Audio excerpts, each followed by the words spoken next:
एक गांव में श्यामलाल नाम का एक किसान अपनी पत्नी और 3 लड़कों के साथ रहता था। श्यामलाल खेतों में मेहनत करके अपने परिवार का पेट पालता था, लेकिन उसके 3 लड़के आलसी थे, जो गांव में वैसे ही इधर उधर घूमते रहते थे। एक दिन श्यामलाल ने अपनी पत्नी से कहा, अरे चंदा, मुझे तो इस बात की चिंता लगी रहती है कि अभी तो मैं खेतों में काम कर रहा हूँ, लेकिन मेरे बाद इन लड़कों का क्या होगा।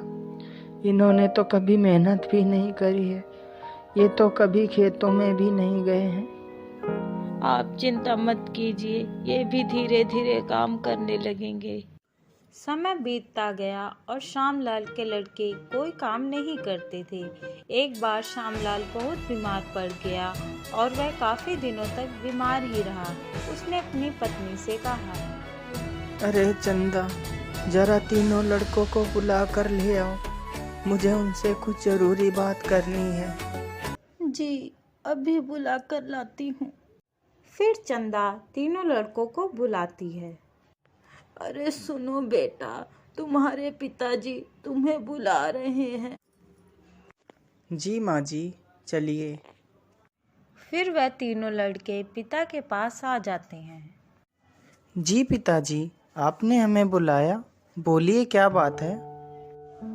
सुनो बेटा, मुझे लगता है कि अब मैं ज़्यादा दिनों तक जीवित नहीं रहूँगा, इसीलिए बेटा मैं तुम लोगों को बताना चाहता हूँ कि मैंने अपने जीवन भर का कमाया हुआ धन अपने खेत के नीचे दबा रखा है।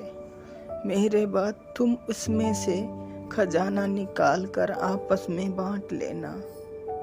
श्यामलाल की यह बात सुनकर तीनों लड़के खुश हो गए। कुछ समय बाद श्यामलाल की मृत्यु हो गई। श्यामलाल की मृत्यु के कुछ दिनों बाद उसके लड़के खेत में दबा खजाना निकालने गए।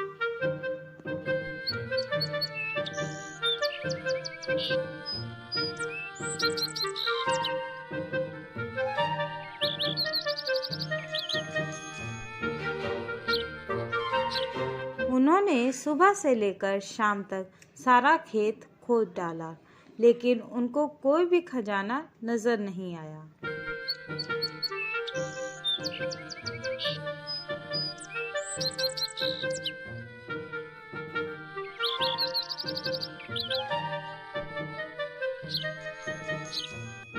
लड़के घर आकर माँ से बोलते हैं, माँ, पिताजी ने हमसे झूठ बोला था, उस खेत में हमें कोई खजाना नहीं मिला। तुम्हारे पिताजी ने जीवन में यही घर और खेत ही कमाया है, लेकिन अब तुमने खेत खोद ही दिया है तो उसमें बीज भी बो दो। ठीक है माँ जी, जैसा आप सही समझें। लड़कों ने माँ के कहे अनुसार खेत में बीज बो दिए और खेत की देख रेख करते रहे।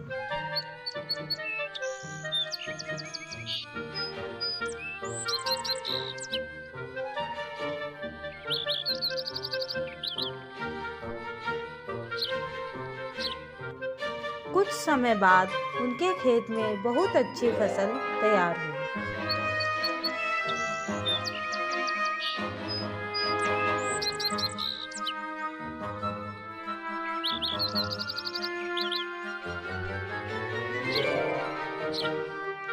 फिर वह उस फसल को काटकर बाजार बेचने गए। फसल बेचकर उन्हें बहुत अच्छा मुनाफा हुआ, जिसे लेकर वह अपनी माँ के पास पहुँचे। ये लो माँ, ये पैसा हमने फसल बेचकर कमाया है।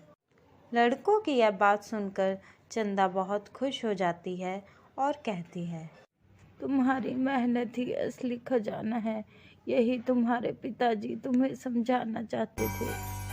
इस कहानी से हमें यह शिक्षा मिलती है कि हमें आलस त्याग कर मेहनत करना चाहिए। मेहनत ही इंसान की असली दौलत है।